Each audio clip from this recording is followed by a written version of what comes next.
In exchange for the recent increase in pensions, many people are saving close to 500,000 yen a year. But 90% of Japanese people are unaware of this fact. This is a trap set by the government. Yikes, that sent shivers down my spine. Are you planning on doing a special on the summer staircase today, Marissa? Unfortunately, it's a more realistic and terrifying story than a ghost story. However, all of these problems can be avoided by becoming a tax-exempt household. By the way, Reimu, do you know the difference between taxable and non-taxable households for resident tax? I know that much. It's about households that pay resident tax and households that don't have to pay it, right? That's right. So, do you know how much resident tax you have to pay?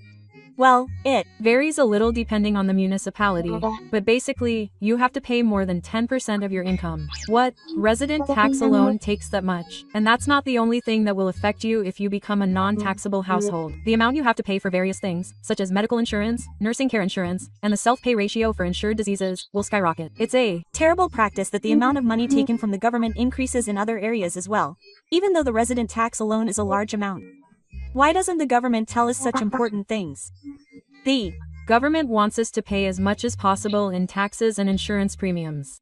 They make us happy when our pensions go up a little, but behind the scenes they withhold even more taxes. Are we just sitting there with our fingers crossed watching the taxes being passed on to us? No, the tax situation in this country is an information war. Only those who know the system and can use it effectively can benefit more than anyone else in terms of taxes. Today, I'm going to teach you how to become a household that is exempt from resident tax, despite the government's methods. What's that? I'm really curious. But is it really that easy to make a resident tax exempt? That's true. It might be difficult if there are family laws to protect. However, for example, if you're single, you can decide your family's income and expenses on your own. So it's much easier to become exempt from resident tax than if you were married. Being single might be advantageous in terms of taxes. Oh, today I'm going to explain the resident tax system, the impact of being taxed on other systems, and 3 ways to avoid paying resident tax. In the latter half of the video, I'll also introduce ways to increase your income without paying taxes, so please watch until the end. So, let's get right into how to avoid paying resident tax. Wait a minute, Marissa. How much income do you need to earn to be considered a resident tax? To be honest, I don't really know what a resident tax is. Oh, that's right. First, let me briefly explain the resident tax system and the income level above which you are taxed. Let me explain it in an easy-to-understand way. We often say resident tax, but it actually refers to the combined effect of prefectural resident tax and mayor village resident tax. Now, it's a bit late, but why do we have to pay resident tax? In our daily lives, we rely on many important administrative services such as public facilities, water and sewage systems, garbage disposal, and school education, and resident tax is what we pay to cover these costs. It's money collected for the administrative services that we take for granted. So how much income do you actually need to earn before you need to pay resident tax? In fact, the amount that makes up this threshold varies depending on the area you live in, your household composition, and other factors. For example, let's take a look at the Osaka City website. For pension recipients aged 65 or older living alone, those with a total income of 450,000 yen or less in the previous year are exempt from resident tax. Only 450,000 yen. There's no way you can live on that. Calm down, Reimu. The amount I just mentioned isn't your pension income.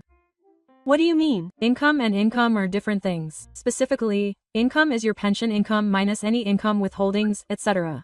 So, in terms of your original pension income, those with 1.55 million yen or less are exempt from tax. 1.55 million yen per year is a little less than 130,000 yen per month. It's a bit of a small amount, but if you save a lot, you should be able to get by somehow. It may not matter, but I wonder how this 1.55 million yen was determined. This 1.55 million yen amount is related to the amount of deductions that can be deducted from your income. First, there is a tax-free limit, which is the standard for income that is not subject to tax, and is 450,000 yen if you do not have any parents. To this is added the amount that can be deducted from your income when calculating your resident tax. It varies depending on your age, but for those 65 years of age and over, it is called the public pension, which is 1.1 million yen. This tax-free limit of 450,000 yen and the public pension, etc. of 1.1 million yen. How much do these two add up to? Oh, 1.55 million yen. So up to this amount, even if you have pension income, it will be tax-free. I understand now. That's how it is.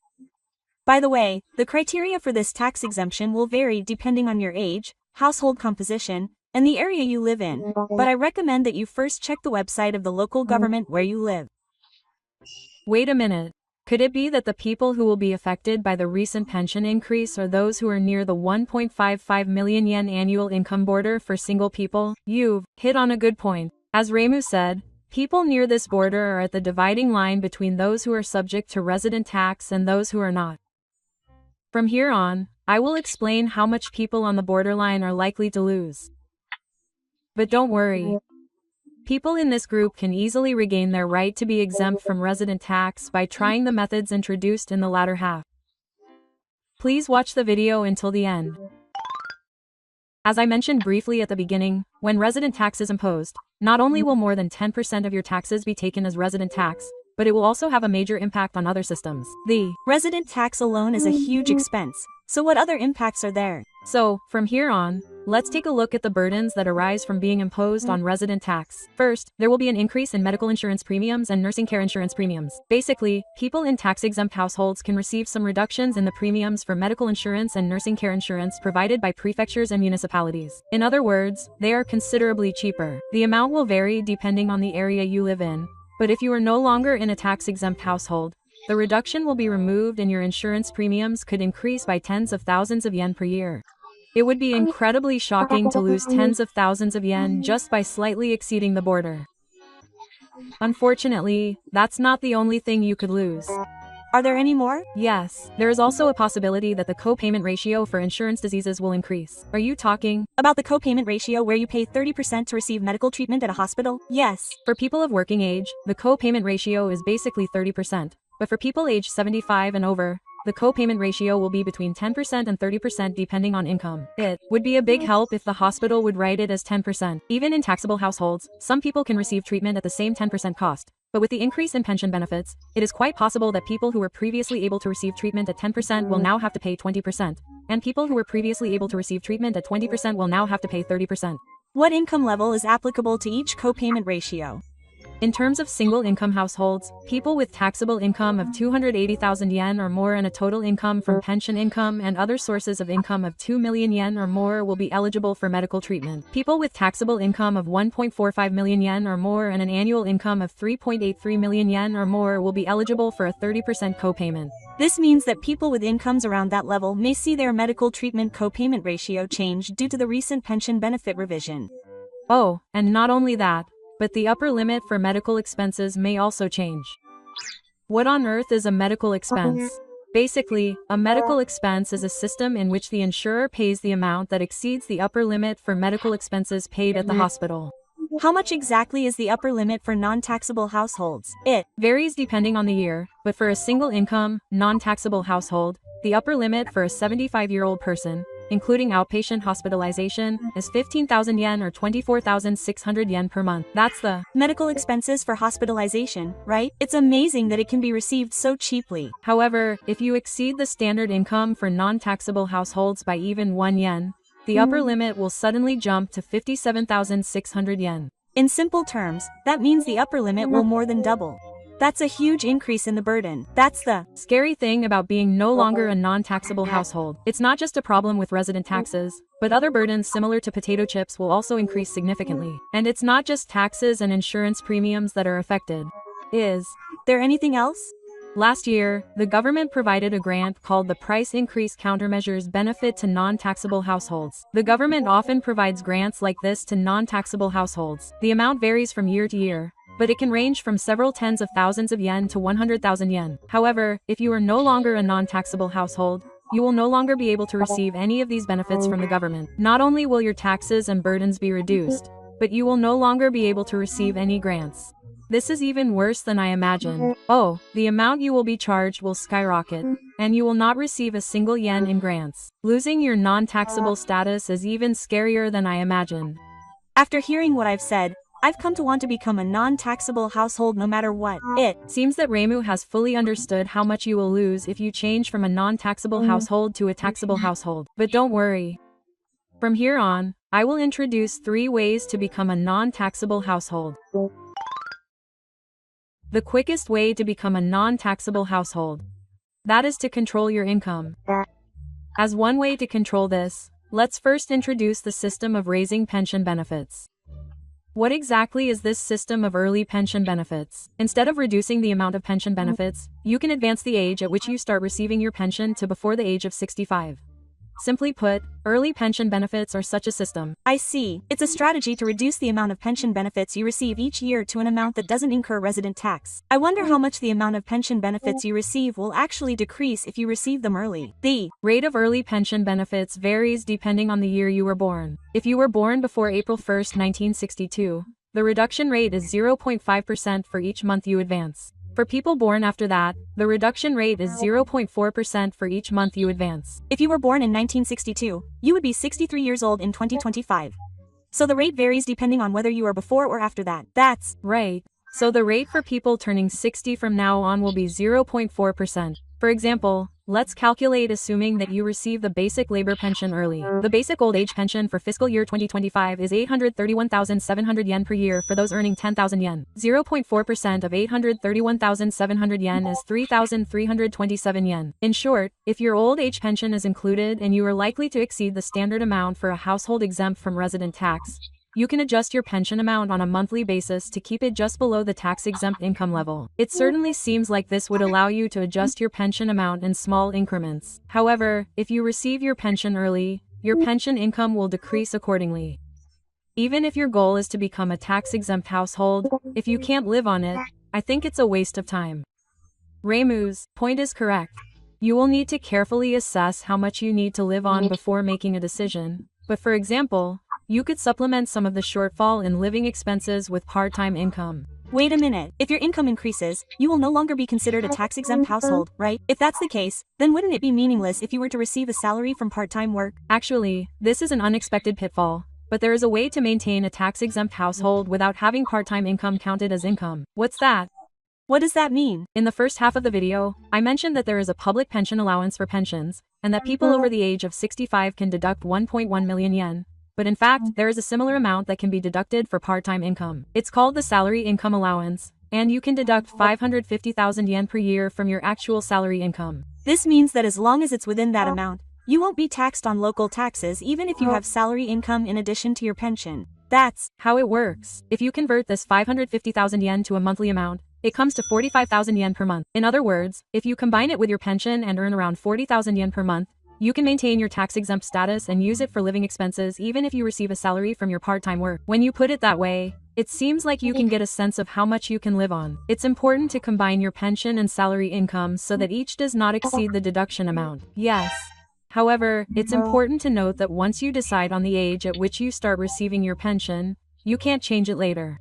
The threshold for exemption from resident tax varies depending on the area you live in. So be sure to check the website of your local government or ask the tax official.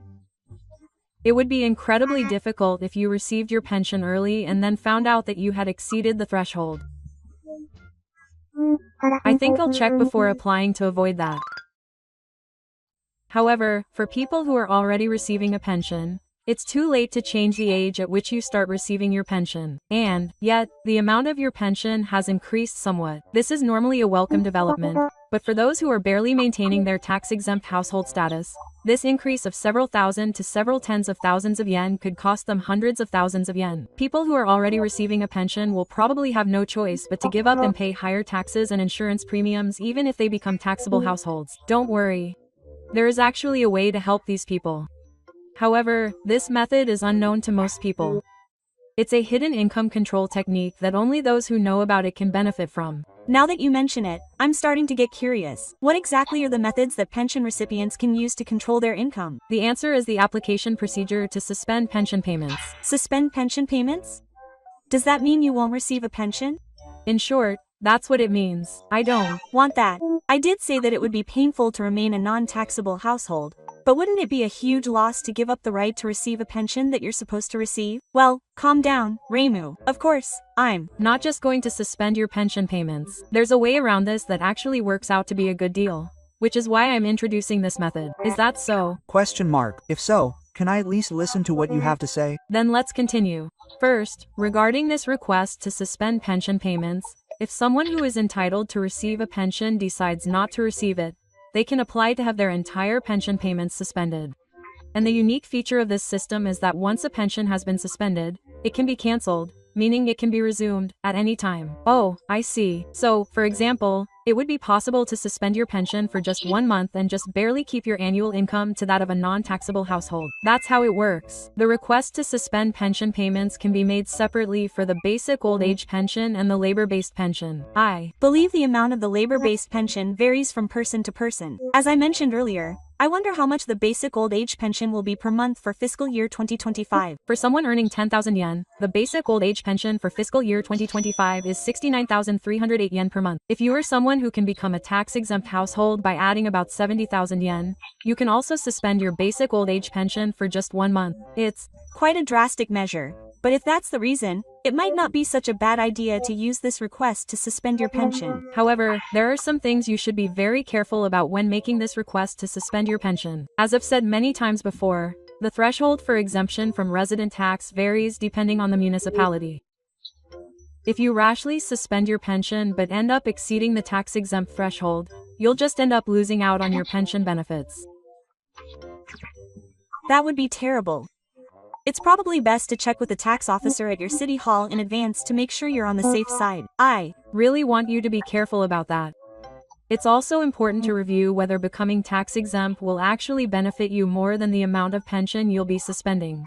What do you mean? If it becomes tax-exempt, everyone will benefit, right? There is no doubt that everyone will benefit from tax exemption to some extent. However, even if the upper limit for medical expenses is significantly lowered, for healthy people who don't go to the hospital in the first place, the benefit won't mean much. Now that you mention it, that's true. In that case, it might be more profitable to just receive your pension normally. After all, if your pension has been suspended, you can't go back and receive it later if you want to. And finally, I have something very important to say. Unless you apply to lift the suspension, meaning you want to resume it, your pension will remain suspended forever. If you accidentally forget to apply again, things could get out of hand. Oh, there are many things to be careful about when applying to suspend your pension. With that in mind, I recommend that you carefully consider your decision before suspending it. However, in order to make it tax-exempt, you have to control your income. It's kind of sad that you'll have to keep saving money on your own for the rest of your life. In fact, some pensions and benefits can be received tax-free without knowing the tax implications. Really? Receiving them tax-free means you don't have to worry about income standards, right? I wonder what kind of money you can receive tax-free. Specifically, disability pensions and survivors' pensions are typical examples of pensions that can be received tax-free. However, the number of people who can receive them is limited, and not everyone can receive them. It's true that disability pensions are pensions that require you to be disabled, so only a few people can receive them. However, there is a benefit that anyone can potentially receive. What's the name of that benefit?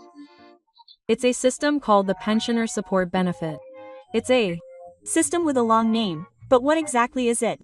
This benefit system started about 7 years ago, on October 1st, the first year of Reiwa. On this day, Japan's consumption tax rate was raised from 8% to 10%, and this pensioner support benefit was started to utilize the 2% increase in the consumption tax rate to start a benefit to be added to low-income pensions. That's how the system was started. By the way, can you even receive this benefit? This benefit system is actually quite a system. Usually, benefits are paid once and then it's over. But when it comes to benefits, you can continue to receive them for the rest of your life as long as you meet the conditions. What is that? Is it a system that you can receive for the rest of your life? And how much exactly can you receive this benefit? This benefit is a system that adds a benefit to the pension you are already receiving. But the amount of the benefit will vary somewhat depending on the type of pension you are receiving. This time, let's look at the case where you are receiving the most popular old age pension. According to the latest pension information for fiscal year 2025, the amount of the pensioner support benefit is approximately 5,450 yen per month. Can you receive more than 5,000 yen per month tax-free? That would be a very welcome income. That's right. Furthermore, this benefit itself is actually money paid to tax-exempt households. This means that people who are not subject to tax are receiving tax-exempt benefits.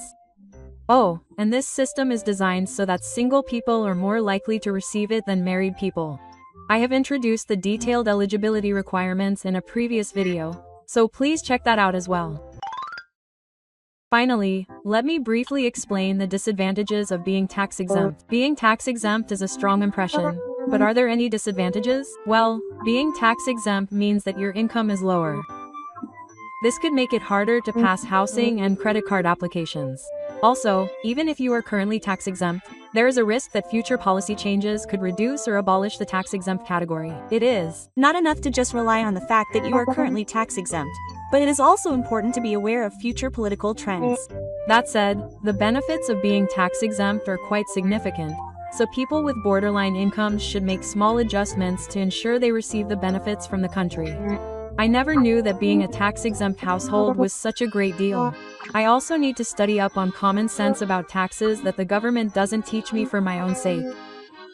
This channel will continue to provide useful information for the elderly, so please subscribe to the channel. Just watching the videos will help relieve your anxiety about aging. That's right. See you in the next video. Thank you for